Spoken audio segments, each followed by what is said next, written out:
இந்த காட்சியை பாருங்க. என் வயசுல அந்த போன்ல வாய்ஸ் ரெக்கார்ட் எல்லாம் கேட்டுக்குவது தானே. சரி, ம். ஆ யார் சொன்னாங்கன்னு சொல்லு. நீ உண்மையை சொன்ன மட்டும் தான் நான் வருவேன், இல்லைன்னா வரமாட்டேன். சொல்லு. சுமித்ரா சொல்லியிருந்து. சுமித்ரா சொன்னாலா? ம். என்னன்னு சொன்னா? நான் வரேன். குழந்தை நீ எப்படி கொன்ன? இப்போ மனசாட்சிக்கு விரோதம் இல்லாம மனசாட்சி தொட்டு சொல்றேன். ஆ, குழந்தைய நான் சாவடிச்சிட்டேன். ஆ. எப்படி சாவடிச்ச?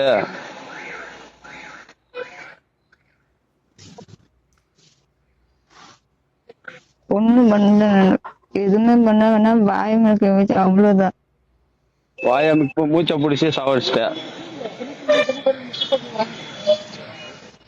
கள்ள காதலனுக்காக குழந்தைய கொண்டிருக்காங்க கேள்விப்பட்டிருக்கோம். கள்ள காதலிக்காக குழந்தையை கொண்டிருக்கான்னு கேள்விப்பட்டிருக்கோம். ஒரு ஆம்பளை பொம்பளைக்காக கொண்டிருக்கான், ஒரு பொம்பளை ஆம்பளைக்காக கொண்டிருக்கான்.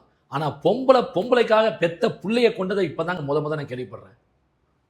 இந்த லெஸ்பியன் உறவுல, அதாவது பொம்பளைக்கும் காதல், இவங்க 2 பேரும் ஒண்ணா இருக்கும்போது அந்த குழந்தை அழுதுச்சான்.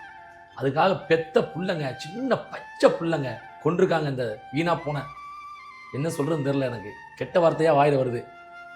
அவரை சென்சார் பண்ணணும், அதுக்காக தான் சொல்லாம இருக்கு. நான் வந்து இவளுக்கு என்னதான் செய்யறது? அப்படி என்ன இதாகுது? என்ன எனக்கு ஒண்ணுமே புரிய மாட்டுது. உண்மையிலேயே பயங்கரமா கோவம் வருதுங்க. எதையாவது கெட்ட வார்த்தை போட்டு பேசிடுமான்னு சொல்லிட்டு.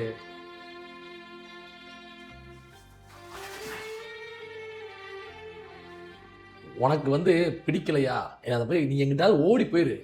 அவளை கூட்டிட்டு போயிட்டு குடும்ப நடத்தினாலும் சரி, பிள்ளைய பத்தி ஒன்றும் செய்ய முடியாது. அது வேற விஷயம். எதையாவது செஞ்சு தொலைங்க. ஏன் பிள்ளைங்களை, பச்சை பிள்ளைங்களை போட்டு கொள்றீங்க? என்ன சொல்றதுன்னு தெரியலங்க. ரொம்ப கஷ்டமா இருக்குங்க. நீங்களே வந்து இதுக்கு ஒரு முடிவு சொல்லிட்டு போங்க. இவ்வளவு மாதிரி ஆட்கள் தான் என்ன பண்ணணும், நீங்களே ஒரு கருத்து சொல்லிட்டு போங்க. வாயிலிருந்து எனக்கு வந்து கெட்ட வார்த்தை தான் வருது. வாயை அடங்கிக்கிட்டு இருக்கேன்.